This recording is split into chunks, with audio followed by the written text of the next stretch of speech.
সঠিকভাবে মুখ পরিষ্কার না করার কারণে বা মুখের সঠিক যত্ন না নেওয়ার কারণে আমাদের মুখের মধ্যে বিভিন্ন ধরনের রোগ দেখা যায়। এর মধ্যে অন্যতম রোগ হচ্ছে মুখের ঘা অথবা মুখের ক্ষত, যেটাকে আমরা মাউথ আলসারও বলে থাকি। এই মাউথ আলসার বা মুখের ঘা প্রায় 200 রকমের রোগের প্রাথমিক লক্ষণ হিসাবে প্রকাশ পায়। এর মধ্যে কিছু ঘা বা ক্ষতকে প্রি ক্যান্সারাস লেশন বলা হয় বা ক্যান্সার পূর্ববর্তী মুখের ক্ষত বলা হয়। তাই অবহেলিত মুখের ক্ষত বা ঘা আপনার পরবর্তীতে ক্যান্সার হতে পারে। তাই এই বিষয়ে অবশ্যই খুব দ্রুত চিকিৎসা নিতে হবে। তাই আজকের এই ভিডিওতে আমি আপনাদেরকে জানানোর চেষ্টা করব যে মুখের ঘা বা ক্ষত কি, কেন হয়, এবং এটা হলে কি এটা ছোঁয়াচে রোগ কিনা, এবং এই ক্ষত হলে কি ক্যান্সার হয় কিনা, এবং এর জন্য কার্যকরী কি হোমিওপ্যাথিক চিকিৎসা রয়েছে। তাই ভিডিওটি অবশ্যই শেষ পর্যন্ত দেখবেন এবং আমার চ্যানেলটি সাবস্ক্রাইব করে রাখবেন যেন আপনি এই ধরনের ভিডিও নিয়মিত পেতে পারেন। আসসালামু আলাইকুম, আমি ডাক্তার নাজমুল আলম ফয়সাল। আজকে আমি আলোচনা করব মুখের ঘা বা মুখের ক্ষত বা মাউথ আলসার নিয়ে, এবং এর জন্য কিছু দ্রুত কার্যকরী কিছু হোমিওপ্যাথিক ওষুধ সম্পর্কে। চলুন শুরু করা যাক।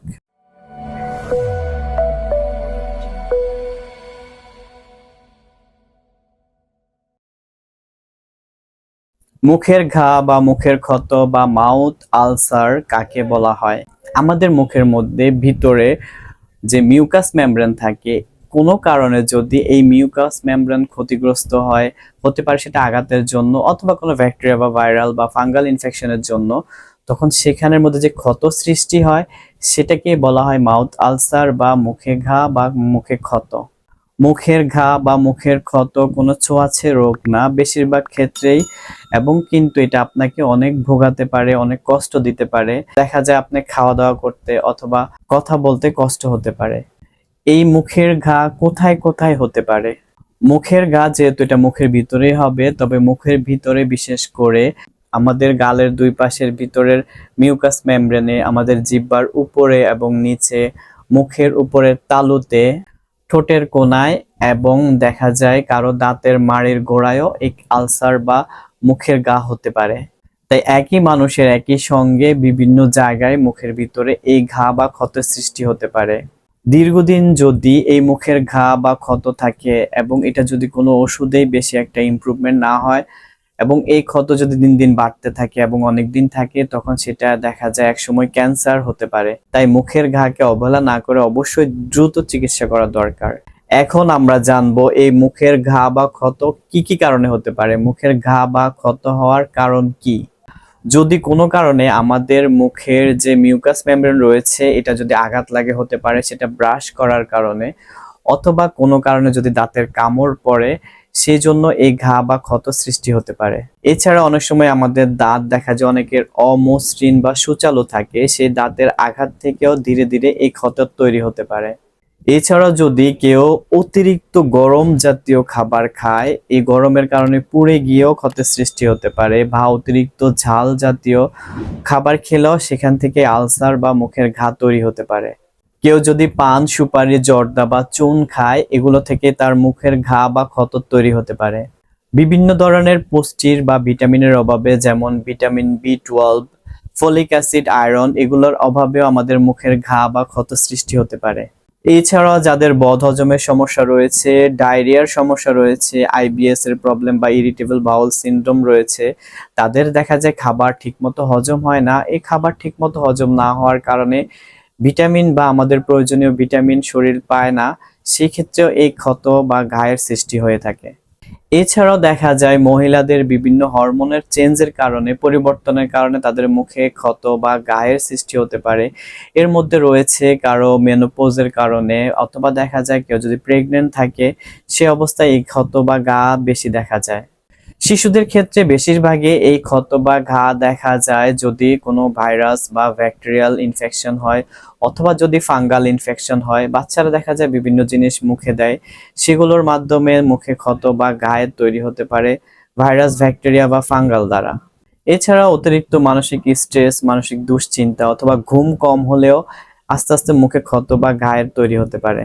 যাদের শরীরে রোগ প্রতিরোধ ক্ষমতা কম, বিশেষ করে ডায়াবেটিস রোগীদের অথবা এইডস রোগীদেরও মুখে ক্ষত বা ঘায়ের তৈরি হতে পারে। এছাড়াও দেখা যায় বংশগত অ্যালার্জি বা খাবারে যদি অ্যালার্জি থাকে, খাবার যদি দূষিত থাকে, ঠিকমতো ধোয়া না হয়, অপরিষ্কার অপরিচ্ছন্ন, বাসি খাবার থেকেও আমাদের মুখে ঘা বা ক্ষত তৈরি হতে পারে। তাই মুখের ক্ষত বা ঘা হলে দেখা যায় আমাদের মুখের ভিতরে সাদা সাদা হয়ে যায়, হা করতে কষ্ট হয়, খাবার দাবার খেতে গেলে মুখে জ্বালা পোড়া করে, খাবারের রুচি নষ্ট হয়ে যায়, খাবারে অনীহা তৈরি হয়, কথা বলতে কষ্ট হয়। এখন আমরা জানবো মুখে ঘা অথবা ক্ষত তৈরি হলে অথবা মুখে যদি মাউথ আলসার হয় এর জন্য দ্রুত কার্যকরী কিছু হোমিওপ্যাথিক ওষুধ সম্পর্কে। যদি আপনার মুখে ঘা হয়, আপনার হা করতে কষ্ট হয়, মুখের ভিতরে জিহ্বায় বা দাঁতের মাড়িতে ঘা হয়, এবং যদি আপনার মুখ দিয়ে লালা ঝরে, মুখ থেকে দুর্গন্ধ বের হয়, এবং আপনার জিহ্বায় যদি সেই সাথে দাঁতের ছাপ দেখা যায়, এবং আপনার কষ্ট দেখা যায় রাত্রে যখন ঘুমোতে যাবেন তখন যদি বেশি মনে হয়, এই মুখের ঘায়ের জন্য দেখা যায় আপনার হা করতে কষ্ট হয়, কথা বলতে কষ্ট হয়, মুখ দিয়ে লালা পড়ে, সেই সব রোগীদের ক্ষেত্রে, বাচ্চাদের ক্ষেত্রে অথবা বড়দের ক্ষেত্রে আমরা সর্বপ্রথম যে ওষুধটি দিয়ে থাকি সেটা হচ্ছে মার্সল। এইসব রোগীদের ক্ষেত্রে মার্সল 30 একবেলা সকালে খালি পেটে আমরা দিতে পারি রোগীকে নিয়মিত। তাহলে দেখা যাবে এই ধরনের রোগীর ক্ষেত্রে মুখের ক্ষত বা ঘা খুব দ্রুতই সেরে যাবে। ছোট ছোট শিশুদের মুখে ঘায়ের জন্য একটি দুর্দান্ত এবং খুবই ভালো একটা মেডিসিন, খুব দ্রুত যেটা কাজ করে সেটা হচ্ছে বোরাক্স। বোরাক্সের শিশুদের ক্ষেত্রে দেখা যায় যে তারা উপর থেকে নিচে নামতে ভয় পায় এবং সেই সাথে মুখের ভিতরে গরম গরম ভাব অনুভূত হয়, ক্ষত অনুভূত হয় এবং রোগী হা করতে পারে না। দেখা যায় এসব শিশুরা মুখে দুধ পর্যন্ত মুখে নেয় না, মায়ের বুকের দুধ যদি মুখে দেওয়া হয় দেখা যায় বাচ্চা খেতে চায় না। এই সকল রোগীদেরকে বা এই সকল ছোট ছোট বাচ্চাদেরকে মুখের ঘায়ের জন্য আমরা বোরাক্স দিতে পারি। ছোট বাচ্চাদের বয়স অনুযায়ী আমরা 6 অথবা 30 যদি বাচ্চাকে নিয়মিত 2 বেলা বোরাক্স দিই ইনশাল্লাহ দেখা যাবে তার এই মুখের ঘা খুব দ্রুতই সেরে যাবে। মুখে ঘায়ের জন্য পরবর্তী যে মেডিসিনটির কথা বলবো সেটা হচ্ছে অ্যাসিড নাইট্রিকাম। এই রোগীর দেখা যায় মুখের ক্ষত বা ঘা মুখের ভিতরে, দাঁতের গোড়ায় এবং কি গলা পর্যন্ত ছড়িয়ে যায় এবং দেখা যায় রোগীর দাঁতের মাড়ি দিয়ে রক্ত বের হয় অথবা দাঁত ব্রাশ করতে গেলে রক্ত বের হয় এবং দেখা যায় মুখ থেকে রক্ত পচা এক ধরনের দুর্গন্ধ বের হয় এবং মুখের ভিতরে প্রচন্ড ব্যথা করে, জ্বালা পোড়া করে, রোগী ব্রাশ করতে পারে না, মুখ দিয়ে লালা ঝরে। সেই সাথে যদি রোগীর ঠোঁটের কোনায় ঘা থাকে তাহলে এইসব রোগীকে যদি আমরা অ্যাসিড নাইট্রিকাম 30 নিয়মিত 2 বেলা সকাল বিকাল খালি পেটে দিই ইনশাল্লাহ দেখা যাবে তার এই ধরনের সমস্যা দ্রুতই সমাধান হয়ে যাবে। মুখে ঘায়ের জন্য আরো একটি গুরুত্বপূর্ণ মেডিসিন হচ্ছে অ্যাসিড মিউর। এই রোগীর দেখা যায় মুখের ঘা, দাঁতের মাড়ি দিয়ে রক্ত পড়া এবং তার মুখের ঘায়ের সাথে সাথে দেখা যায় তার গ্ল্যান্ডগুলো ফুলে যায় এবং প্রচন্ড ব্যথা হয়। এই রোগীর দেখা যায় পানি গিলতে বা খাবার দাবার গিলতে খুব বেশি কষ্ট হয় এবং রোগী অনেক বেশি দুর্বল হয়ে যায়। এই সকল লক্ষণ দেখলে আমরা যদি রোগীকে অ্যাসিড মিউর 30 নিয়মিত সকাল বিকাল দেই ইনশাল্লাহ তার এই সমস্যা দ্রুতই সমাধান হয়ে যাবে। মুখের ঘা বা জিহ্বার ঘা, দাঁতের মাড়ির ঘায়ের জন্য আমরা আরো একটি মেডিসিন দিতে পারি সেটা হচ্ছে ক্যালিকোর। ক্যালিকোর যদি রোগী নিয়মিত কুলি করে এটা দিয়ে তাহলে দেখা যাবে তার দাঁতের মাড়ির বা যে কোনো মুখের ঘা খুব দ্রুতই সেরে যাবে। মুখের ঘায়ের জন্য বা মাউথ আলসারের জন্য আমরা একটা বায়োকেমিক মেডিসিন দিয়ে থাকি সেটা হচ্ছে ক্যালিমিউর। মুখের ভিতরে সাদা সাদা ঘা বা দাঁতের মাড়িতে যদি সাদা সাদা ঘা দেখা যায়, ঘায়ে ব্যথা হয়, জ্বালা পোড়া হয়, সেক্ষেত্রে ক্যালিমিউর 6x যদি রোগীকে নিয়মিত 4টা করে দেওয়া যায় ভরা পেটে, কুসুম গরম পানি সহ যদি খায় এবং সাথে যদি নেট্টামিউর 6x খায় তাহলে দেখা যাবে এই রোগী খুব দ্রুতই সেরে যাবে।